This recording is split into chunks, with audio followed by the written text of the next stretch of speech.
الرحیم نحمده ونصلی علی رسولہ الکریم اما بعد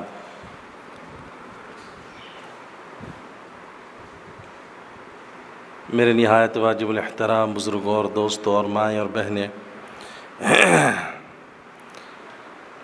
اللہ رب العزت کا بڑا احسان اور فضل اور کرم کہ اللہ تبارک و تعالی ہم اور آپ کو تھوڑی دیر کے لیے دین کی نسبت سے یہاں جمع ہونے کی توفیق بخشی۔ دعا فرمائیں کہ اللہ میری زبان سے ایسی باتیں کہلوائے میرے لیے فائدہ مند ہو، آپ کے لیے بھی فائدہ مند ہو۔ ہم یہاں الزینت عمرہ ٹورز کے بینر تلے جمع ہیں۔ الحمدللہ آپ کا علاقہ گوب، یہاں سے بھی الحمدللہ ایک جماعت عمرہ کے لیے جا رہی ہے۔ اللہ تعالیٰ سفر کو آسان فرمائے، مبارکباد کے مستحق ہیں۔ چونکہ مجھے حکم ملا ہے کہ عمرہ کے تعلق سے آپ کے سامنے کچھ بات عرض کر سکوں۔ میرے دوستو، جو بھی حضرات جا رہے ہیں سفر عمرہ کے لیے، ذہن میں یہ رکھیں کہ ہم اللہ رب العزت کے مہمان بن کر جا رہے ہیں۔ آپ کا میزبان اللہ کی ذات ہے۔ ہر قدم کو جھک کر دیکھ کر عاجزی اور انکساری کے ساتھ یہ سفر ہو، اور اللہ سے دعا مانگتے ہوئے جتنا تڑپ ہوگا اور جتنا طلب ہوگا اللہ کی طرف سے نوازشات بھی اتنا ہی اس کو حاصل ہوگا۔ بہرکیف عمرہ چونکہ بہت آسان ہے، یہ کوئی اتنا مشکل ارکان نہیں ہے، کوئی عمل نہیں ہے۔ حج کے لیے اس کا معاملہ کچھ الگ ہوتا ہے۔ عمرہ کے تعلق سے بہت آسان ہے عمرہ۔ اس میں صرف 4 کام ہے۔ 4 کام کا نام عمرہ ہے۔ ایک ہے احرام، دوسرا طواف، تیسرا سعی، چوتھا حلق یا قصر۔ یہ 4 کام اگر کر لیں گے تو آپ کا عمرہ مکمل ہو گیا۔ سب سے پہلی چیز کیا ہے؟ وہ احرام ہے۔ احرام ایک تو یہ کہ آپ گھر سے بھی پہن کر جا سکتے ہیں۔ بہتر طریقہ یہ ہے کہ آپ اپنی فلائٹ سے چند گھنٹے پہلے احرام کو پہنیں اور اس کو نیت کر لیں عمرہ کا۔ یہ آسان ہے۔ 2 چادر کا نام احرام ہے۔ ایک لنگی کی طرح پہنیں گے، مرد حضرات کے لیے ہے، سلا ہوا کپڑا نہ ہو، بغیر سلا ہوا کپڑا ہو، ایک لنگی ہو، ایک چادر، بس 2 کپڑوں کا نام یہ احرام ہے مرد کے لیے۔ عورت جس کپڑے میں پہن کر عمرہ کی نیت کرے گی وہی اس کے لیے احرام کا کپڑا ہوگا۔ کوئی خاص یا الگ سے کوئی کپڑا عورتوں کے لیے نہیں ہے۔ مرد حضرات کے لیے یہ ہے، پابندیاں ہیں کہ سلا ہوا کپڑا نہیں پہن سکتے۔ بہرکیف آپ کے اس جماعت میں میرے رفیق محترم عزیز حافظ و قاری عقیل صاحب بھی آپ کے ساتھ سفر میں ہوں گے۔ الحمدللہ ان کا پہلے کئی مرتبہ سفر ہو چکا ہے۔ آسانیاں ہوں گی جو نئے حضرات جا رہے ہیں ان کے لیے، وہ آپ کو بتائیں گے۔ عموماً گھبراہٹ میں آدمی کو سارے مسائل یاد رہتے ہیں، لیکن گھبراہٹ کی وجہ سے آدمی بھول جاتا ہے عین وقت میں۔ بالکل آپ کو گھبرانے کی ضرورت نہیں، اطمینان کے ساتھ اللہ سے مدد مانگنی ہے اور اللہ سفر کو آسان فرمائے گا۔ تو 2 چادر اس کا طریقہ یہ ہے کہ آپ غسل کر لیں اس کو پہنیں، یا آپ نے گھر سے غسل کر لیا ہو، ایئرپورٹ میں صرف آپ وضو کریں اور اس کو پہنیں۔ پہننے کے بعد 2 رکعت آپ کو احرام کی نیت سے نفل نماز ادا کرنی ہے، اگر مکروہ اوقات نہ ہوں 2 رکعت آپ کو احرام کی نیت سے نماز ادا کرنی ہے۔ نماز آپ نے پڑھ لیا، احرام بھی پہن لیا، اب نیت کرنا ہے عمرے کا۔ بعض لوگ سمجھتے ہیں کہ جس طرح احرام پہن لیا ہے تو پابندیاں شروع ہو گئیں، نہیں، پابندیاں کب شروع ہوتی ہیں؟ احرام پہننے کے بعد اگر آپ نے عمرے کی نیت کر لی، جو ہی آپ نے نیت کر لیا کہ میں عمرے کی نیت کرتا ہوں، اے اللہ اس کو قبول فرما، آسان فرما، جو ہی آپ نے نیت کر لیا تو آپ محرم بن گئے، پابندیاں لاگو ہو گئیں۔ وہ پابندیاں جو احرام کے باہر آپ کے لیے جائز تھا اب آپ کے لیے ناجائز ہے۔ آپ نے احرام پہن لیا، 2 رکعت نماز بھی آپ نے ادا کر لیا، اور اس کے بعد آپ نیت کریں، عمرے کا نیت آپ کریں گے کہ اللہ میں عمرے کی نیت کرتا ہوں، اسے قبول فرما اور آسان فرما۔ نیت کرنے کے بعد فوراً آپ کو تلبیہ پڑھنا ہے 3 مرتبہ۔ پڑھیں سبھی حضرات، لبیک اللہم لبیک لبیک لا شریک لک لبیک ان الحمد والنعمت لک والملک لا شریک لک لبیک اللہم لبیک لبیک لا شریک لک لبیک ان الحمد والنعمت لک والملک لا شریک لک لبیک اللہم لبیک لبیک لا شریک لک لبیک ان الحمد والنعمت لک والملک لا شریک لک۔ 3 مرتبہ آپ نے تلبیہ پڑھ لیا تو آپ محرم بن گئے۔ جب بھی آپ تلبیہ پڑھیں گے یا پڑھیں گی تو 3 مرتبہ پڑھیں۔ حدیث میں آتا ہے کہ جب رسول اللہ صلی اللہ علیہ وسلم کے ساتھ صحابہ کرام رضوان اللہ تعالی علیہم اجمعین نے احرام باندھا اور حج کے لیے یا عمرہ کے لیے غالباً نیت فرمائی، تو تلبیہ صحابہ نے پڑھا تو جبرائیل امین علیہ السلام حاضر خدمت ہوئے اور عرض کیا، یا رسول اللہ اپنے صحابہ کو کہیے کہ بلند آواز سے تلبیہ پڑھا کریں، اللہ کو ان الفاظ کو سب سے زیادہ پسند ہے، اللہ کو یہ الفاظ سب سے زیادہ پسند ہے۔ اس لیے حضرات علماء کرام نے لکھا ہے کہ معتمرین یا حجاج کے لیے کعبۃ اللہ میں پہنچنے سے پہلے تک جو احرام باندھا، چاہے وہ حج کے لیے ہو چاہے وہ عمرہ کے لیے ہو، کعبۃ اللہ سے حجر اسود سے پہلے تک سب سے افضل ذکر اس کے لیے تلبیہ ہے، لبیک ہے سب سے افضل ذکر۔ اس لیے خوب لبیک پڑھتے رہیں اور دل میں یہ ارادہ کریں کہ اللہ میں حاضر ہوں، تیرے دربار پر میں حاضر ہوں، میری جان حاضر ہے، میرا مال حاضر ہے، میرے تمام چیزیں تیرے در پر حاضر ہیں، اے اللہ میں حاضر ہوں۔ واقعتاً جب بندہ بار بار یہ کہے گا کہ اللہ میں حاضر ہوں، اللہ بھی اس کی حاضری کو قبول فرما لیتے ہیں۔ یہ تلبیہ ہے۔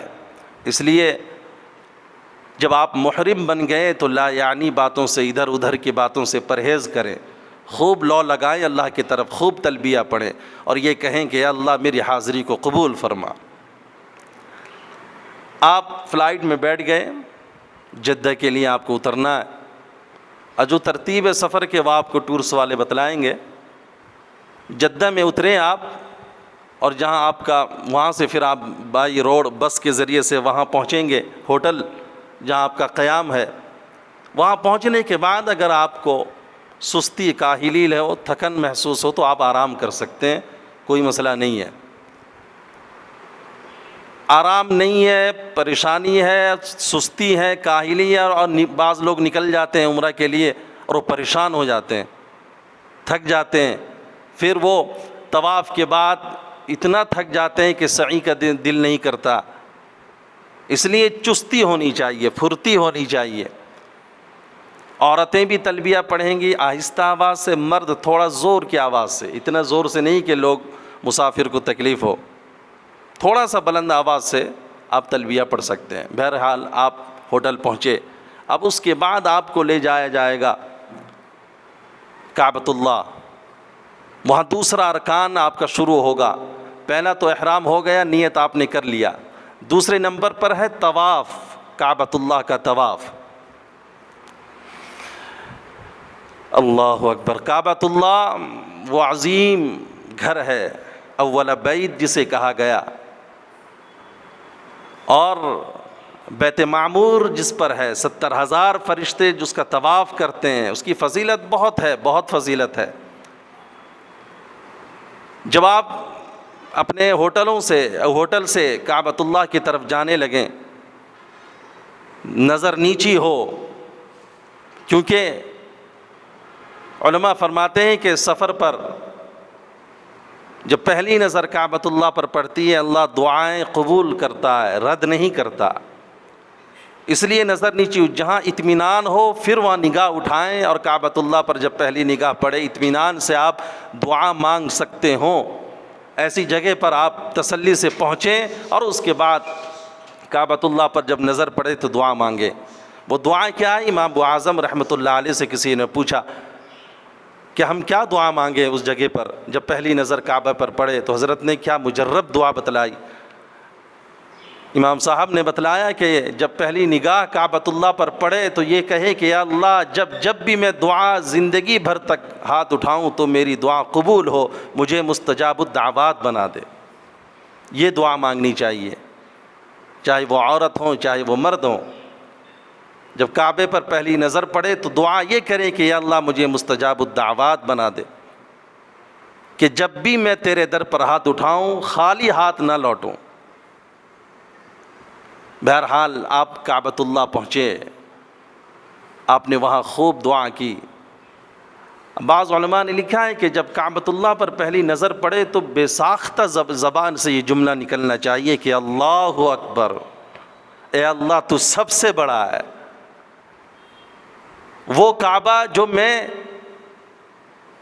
30 سال 35 سال 40 اور 50 سال جس کے سمت میں، جس کے رخ جس کی طرف میں نمازیں پڑھتا رہا، آج وہ کعبہ میرے نظروں کے سامنے ہے، تو یہ تعجب کا لفظ اور یہ انداز کیفیت ہونی چاہیے بندے کے اندر، اور یہ کہے کہ اللہ اکبر، آج میں اس کے سامنے کھڑا ہوں۔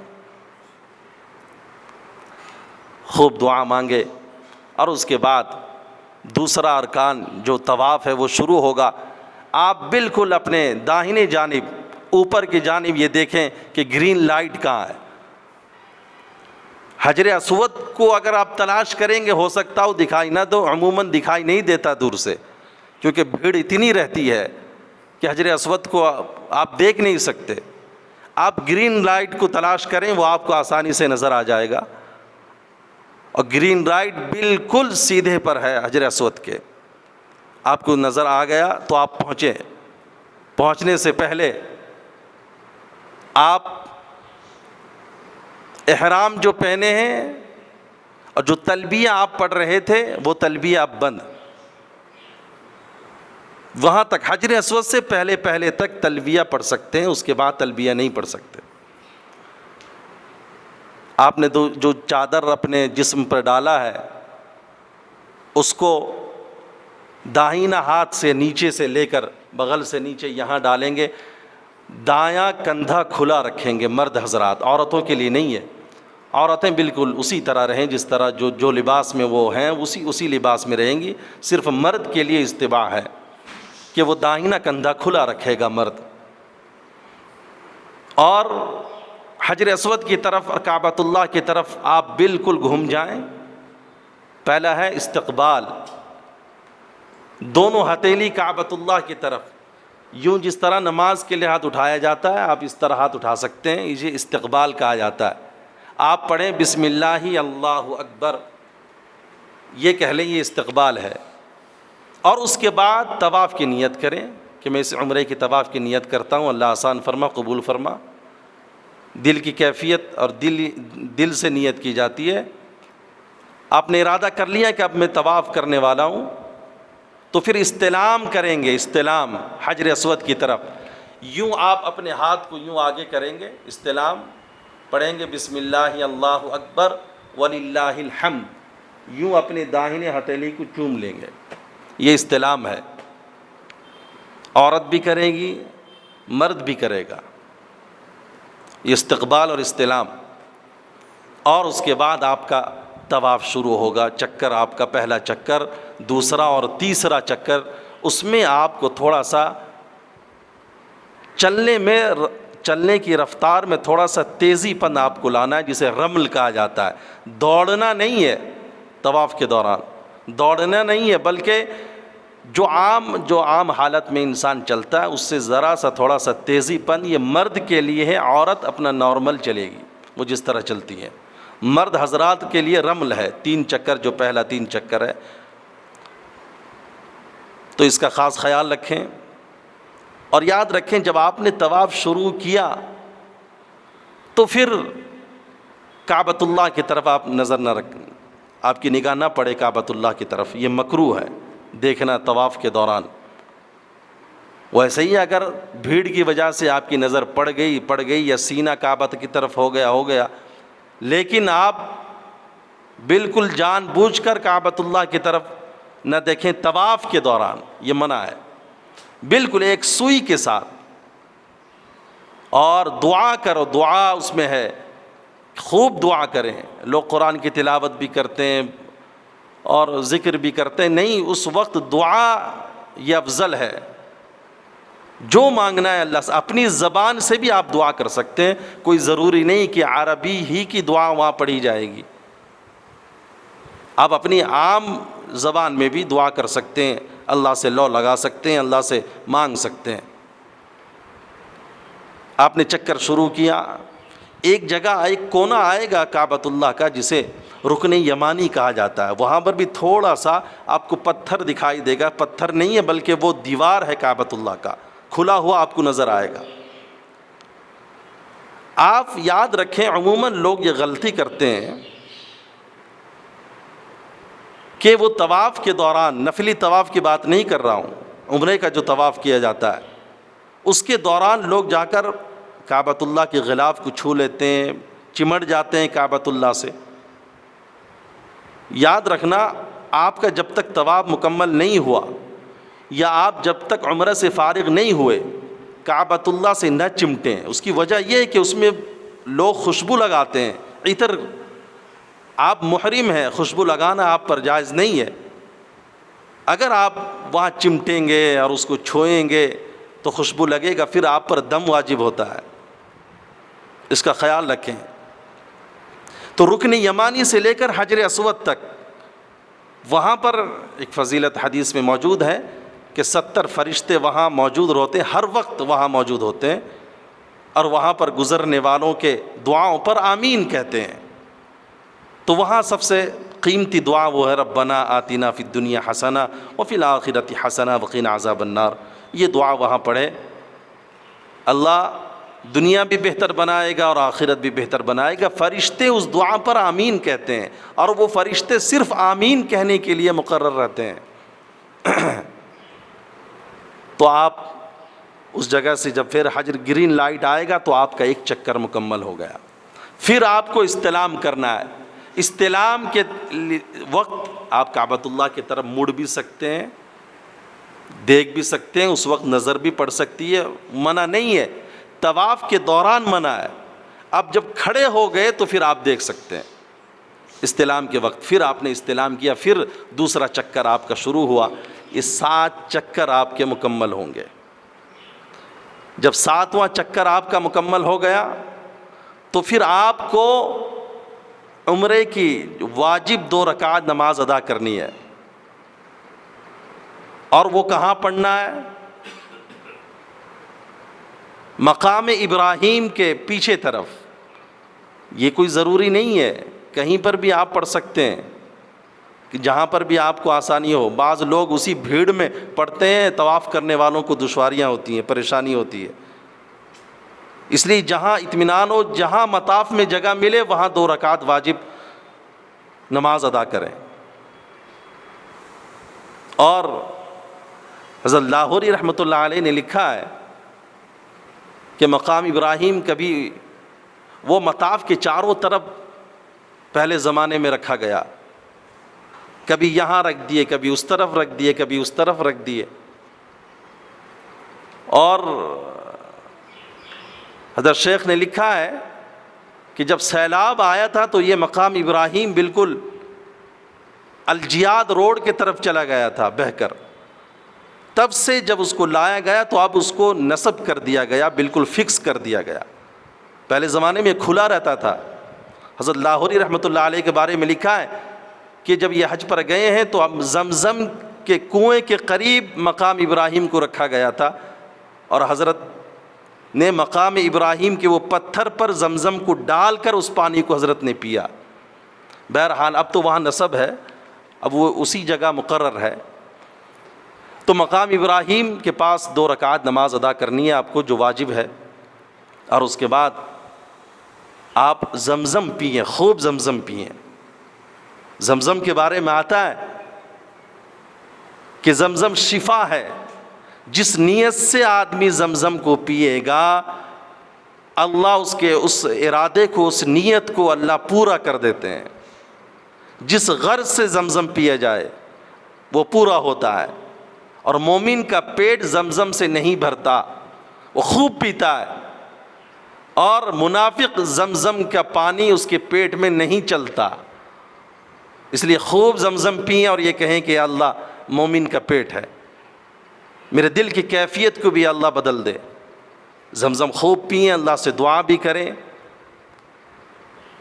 اور زمزم پینے کے بعد اب تیسرا عمل جو ہے وہ سعی ہے. سعی کے لیے جب آپ چلیں گے تو پھر آپ کو استلام حجر اسود کا کرتے ہوئے صفا کی طرف آپ کو چلنا ہے. صفا پہاڑی پر آپ جب پہنچیں تو بالکل آپ دیکھیں کہ کعبۃ اللہ کس طرف ہے, اس طرف آپ دعا کر سکتے ہیں ہاتھ اٹھا کر, خوب دعا مانگیں.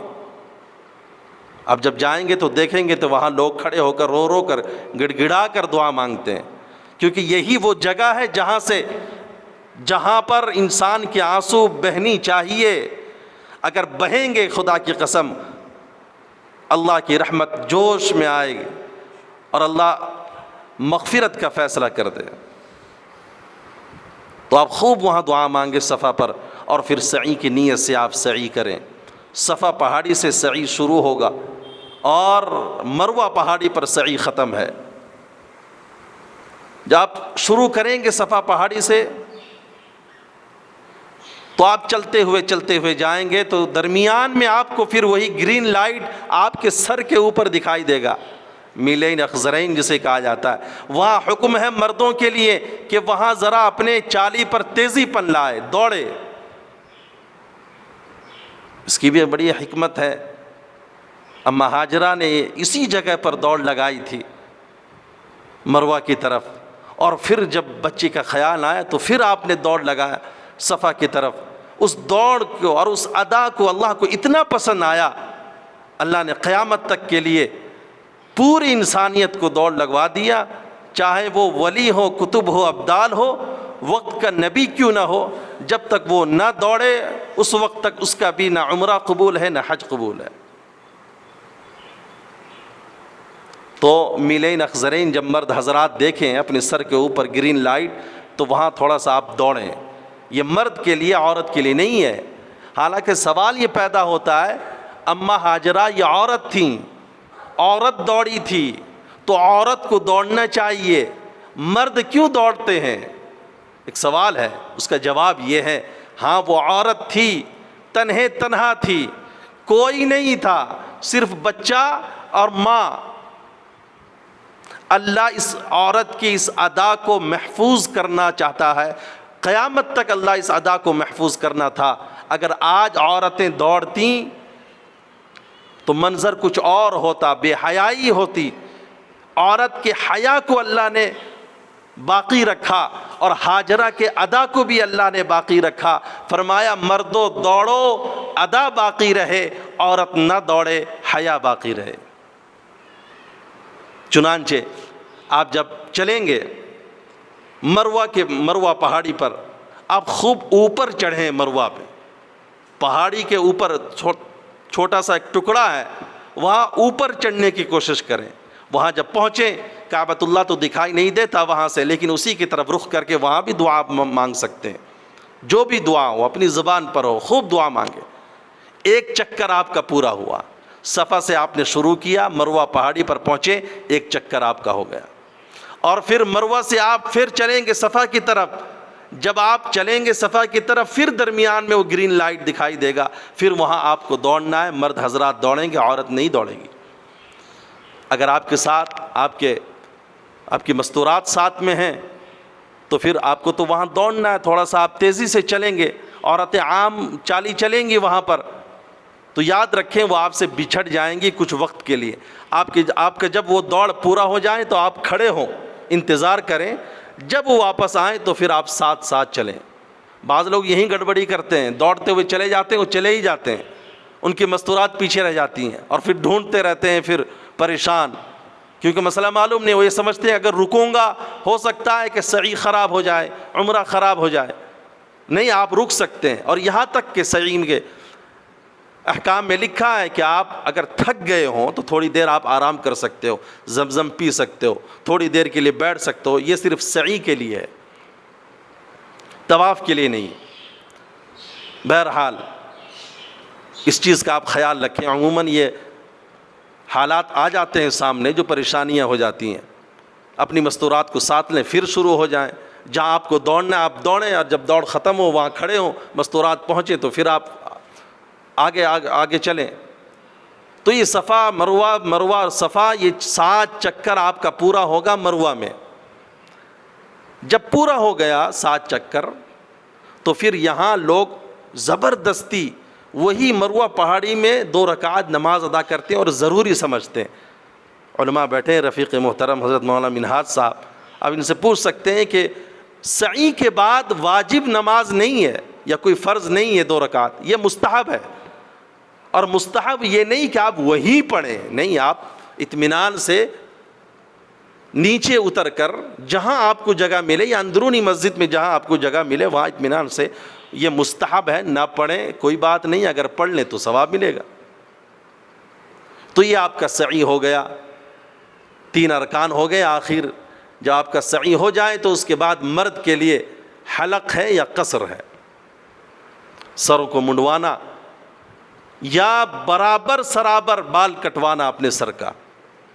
نبی علیہ الصلاۃ والسلام نے رحمت کی دعائیں بالکل بال مڑوانے کے لیے آپ نے 3 مرتبہ رحمت کی دعا فرمائی، اور 1 مرتبہ جس نے صرف بال کو کتروایا ہے اس کے لیے آپ نے رحمت کی دعا کی 1 مرتبہ. لیکن 3 بار آپ نے سر کو منڈوانے کے لیے، جنہوں نے منڈوایا ہو اس کے لیے رحمت کی 3 دفعہ آپ نے دعا فرمائی. یہ مرد کے لیے. عورت کے لیے کیا ہے؟ وہ بال کے آخر حصے کا ایک پوروا حصہ، یہ جو اسے پوروا کہا جاتا ہے، اس کا ایک حصہ اس طرح کے آپ کو حساب کر کے اسے بال کو آپ وہ کاٹ سکتی ہے. اور ایک مسئلہ یاد رکھیں، مرد ایک دوسرے کا بال کاٹ سکتا ہے، چاٹ سکتا ہے، صاف کر سکتا ہے، منڈوا سکتا ہے. عورت بھی ایک دوسرے کے بال منڈوا سکتی ہے. جب دونوں سعی سے فارغ ہو گئی ہوں، یا عورت یا مرد دونوں سعی سے فارغ ہو چکے ہوں، تو ایک دوسرے کے بال بنوا سکتے ہیں. بعض لوگ سمجھتے ہیں کہ یہ نکلا نہیں ہے تو یہ کس طرح دوسرے کو نکال سکتا ہے احرام سے. نہیں، کیونکہ سعی کے بعد اب یہ ارکان مکمل ہو چکا ہے. اب بال جو منڈوانا ہے یہ الگ ہے، تو یہ ایک دوسرے کا بال منڈوا سکتے ہیں. جو محرم ہے مرد، وہ اپنی محرم عورتوں کے سر کے بال کاٹ سکتے ہیں، کوئی مسئلہ نہیں ہے، پردے کے ساتھ. تو یہ عمل آپ نے جب بال کٹوا لیا، منڈوا لیا، تو پھر آپ احرام سے نکل گئے، آپ کا عمرہ پورا ہو گیا. کتنا آسان ہے، 4 کام ہے: احرام پہننا، نیت کرنا، تلبیہ پڑھنا، دوسرا طواف کرنا، تیسرا سعی کرنا، چوتھا بال منڈوانا. یہ آپ کا عمرہ مکمل ہو گیا۔ خدا کا میں لطف و کرم دیکھ آیا، میں رحمت سراپا حرم دیکھ آیا۔